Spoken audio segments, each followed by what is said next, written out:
What's up, MedGirl Squad? It's future Dr. Rezi. If you don't know me, hi, my name is Arezime Uye, and I am the author and illustrator of a children's book called Girls for Medicine, right up there.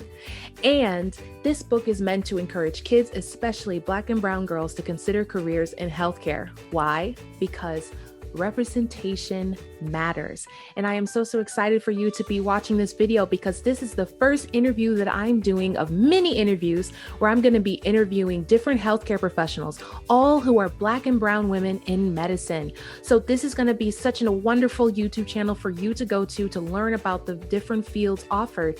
So any girl out there, any Black and brown girl watching this, I want you to know that healthcare needs a girl like you. And I felt that it's better for you to meet a woman, a girl in medicine who can show you that you can be a girl for medicine too. So let's give it up for our first guest. And if you want to get the first hint, she is what Isabel wants to be in my book. Do you know what Isabel wanted to be?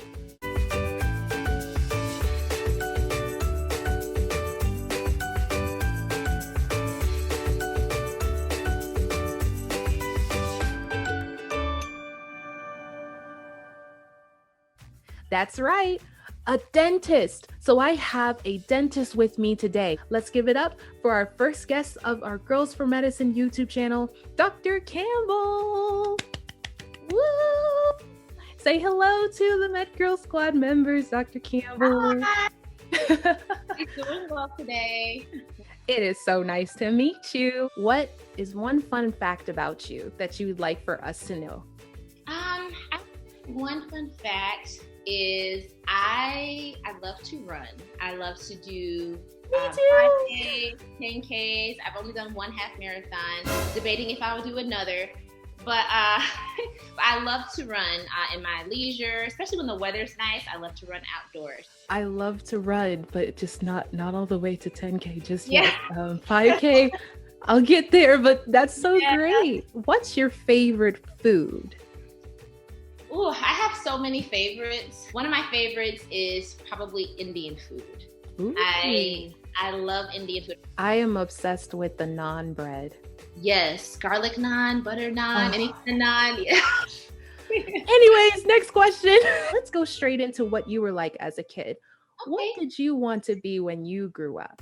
I used to want to be a veterinarian, actually. Ooh, wow. In my parents' household, we were not allowed to have animals or pets in the house. Yep. I was just like, you know what, well, when I grow up, I'm gonna have pets and animals in my home. And I had a love for animals. That is so cool. When I was 3 years old, I wanted to be an artist. And yeah, and my dream came true. I'm still an artist, but that was like my first love for sure. That's a really fun fact. I would not have thought of that. Definitely different from what I do now. But I think I just want kids to know that, hey, it's okay if you do change what you want to be when you grow up, because you're going to fall in love with more than one thing. Our last random question: what was your favorite class in elementary school? So my favorite class in elementary was definitely art. Yes! I love to draw people. I love to draw random things. I was honestly, I was okay at it. But it wasn't until I got into high school that I started taking sculpture class. And sculpture was my thing. I loved making things with different media with my hands. Having such a great art teacher that really encouraged creativity and independence and made learning art and art history fun. Our high school art teacher, she had us in different art competitions that we got in for different things that we made. I actually won first place in one of the competitions that we did. I love it so much. What led you to becoming a dentist? Because I think now that I hear that you love sculpting, isn't that what you're technically doing with people's teeth? Yeah. Probably what was the most pivotal thing that led me to dentistry was, I would say, having braces, honestly. And once I got braces, I had to be very on top of it because I didn't want to get cavities once my braces, I didn't want there to be cavities once my braces were taken off. During that process, I visited my dentist. He's like, what do you want to be when you grow up? And I was like, I don't know. And so my dentist, he's like, well, you should really consider dentistry because there's an artistic aspect to it. You have a pretty good quality of life. You don't have to be in school for forever. Kids, you still got to go to school. Disclaimer, but he gave his little spiel, and I was like, okay, I'll consider it. And after I had my braces taken off, and after middle school, I was like, you know what? I'm gonna shadow my dentist, and I'm gonna shadow my orthodontist. And it was just so fun. It was exciting. I got, dressed up, and, I got a little white coat or gown whenever I got to the office. Even when I went for my dental visits, I was asking them questions. Okay, so what are you injecting me with? And what's the next step for this filling? And it was just so exciting and cool to me. Yeah, that really, I think, was what got the ball rolling to pursue dentistry for me. I love that you found people that you can go to learn about what you were interested in, because not a lot of kids, I know for myself, I didn't even know I could become a doctor. And that's just because I didn't have anyone in my family who was a doctor or a nurse or anything, so it just never came to mind. I didn't really have anybody that looked like me that was a dentist. I did have members in my family that were nurses and were also in different areas of healthcare, but I didn't really have anybody in the specific field that I knew that I wanted to be in. I didn't really have any mentors. When I got older, I didn't think I could go into becoming I didn't think I could become a doctor, because I didn't have anyone in my family, like I said before, and I was still learning about science, but I'm learning right now that I'm in medical school right now, which means I'm trying to become a doctor. And there's so much more to becoming a doctor besides being very smart, besides being very strong in science. Those are very important, but there's so many other things about you that would make you an amazing doctor, that make you an amazing dentist, that make you an amazing nurse, and all the other healthcare professionals.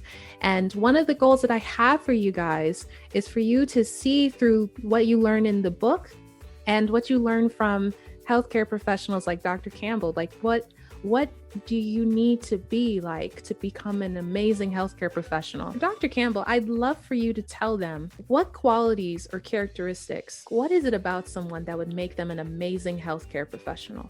You want people to feel like they're not alone. I think the first thing is you have to have a heart for people and a heart for helping other people. You have to have a love for what you do. You have to have an empathetic heart. And even if you can't empathize with people, sympathize. Do you mind taking the time to explain what do you mean by empathetic? What is those are big words, for the elementary kids watching this.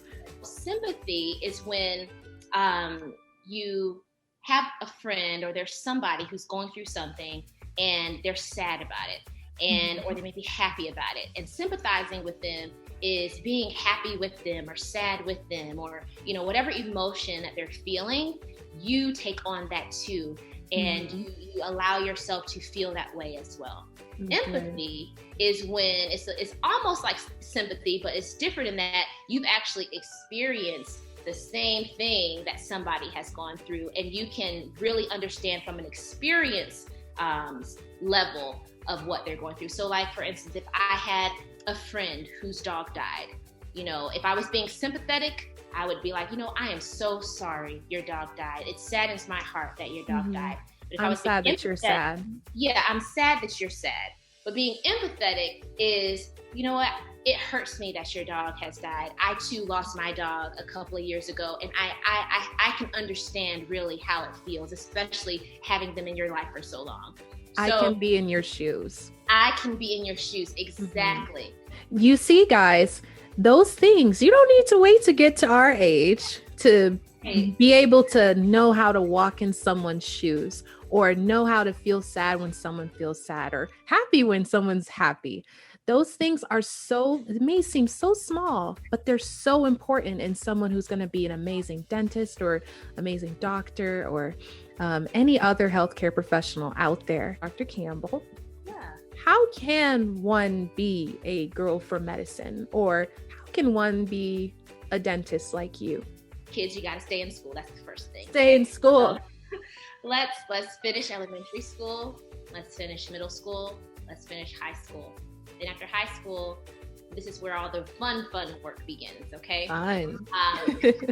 You got to go through college. So there are classes that you need to have taken prior to going to dental school, so that you'll be pretty much prepared for it and what you're gonna do. Right. Exactly. No matter what major you decide to be, you have to take those prerequisite classes. Dental school is 4 years. 4 years. After the 4 years, then you are officially, depending on what school you go to, a doctor of dental surgery, a DDS, which is what I am, or you're a doctor of dental medicine, which is a DMD. They're both dentists. So if you see DDS and DMD, they're the same thing. They're both dentists, okay? You do what you feel like you love the most. And I felt like I kind of found my niche in general dentistry, so yeah. You guys. Okay. All of that. I know some of you guys who might be watching this is like, ooh, so there's more beyond college. Yes. Okay. But like passion, that is the word. Say you love pizza, right? You love pizza, like, and you want to learn how to make it. And you want to learn how to make the best kind. You want to know what makes a pizza a good pizza. It's going to take time. It's going to take you to learn about all the different ingredients that make a pizza a great pizza, and what makes a bad pizza a bad pizza. It's going to take some time for you to be the best in that subject that you are passionate about. But the thing is, it is your passion that is going to keep you going. We're not learning about pizza. We're learning about how to care for other people.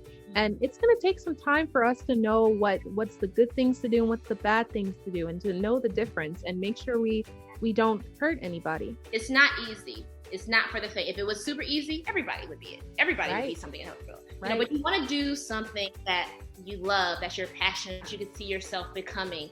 But that passion is also, when you finally arrive to that point, it's going to be displayed when you're treating patients. What advice would you give to a little girl out there who looks like you and they want to be a girl for medicine? Never be afraid to dream big. Dream big. Pay attention to things that you are good at, gifts, talents that could lead you to a profession in healthcare. Don't be afraid to ask. Don't be afraid to reach for opportunities that you can see yourself doing. And also the last thing I would say is just to don't give up on your dream. Everybody takes a different path. Stay true to what you have dreamt for yourself, for what you know that you're passionate about, for what you can see yourself doing. And it doesn't matter how long it takes. It may take you longer or shorter or however. It doesn't matter. You stick to your guns and you push to make your dreams a reality, because trust me, no matter how long it takes, it's going to happen. You know, people are going to there's going to be this one destination that everyone's going to go to. Like, say there's a party at a person's house.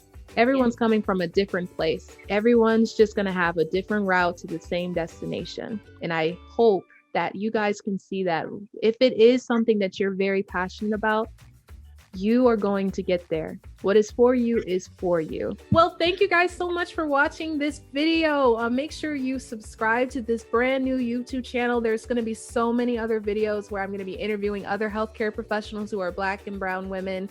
And our goal is just to help you see that you can do this too. So make sure you like this video, turn on your notifications so you'll be the first to know about our upcoming videos. And watch out for any clips of me going to any of y'all's schools. If I've been to your school, then hi, it's me again with the same background because I love it. Outside of YouTube, you can go to our Instagram, Girls for Medicine. If you'd like to get a copy of the book, go to girlsformedicine.com. Thank y'all so much. I hope you guys enjoy the rest of your day. Dr. Campbell, thank you so much for such an amazing interview. 1, 2, 3. MedGirl Squad! That made me so happy. Thank you. Yeah, so that's it. Well, bye guys.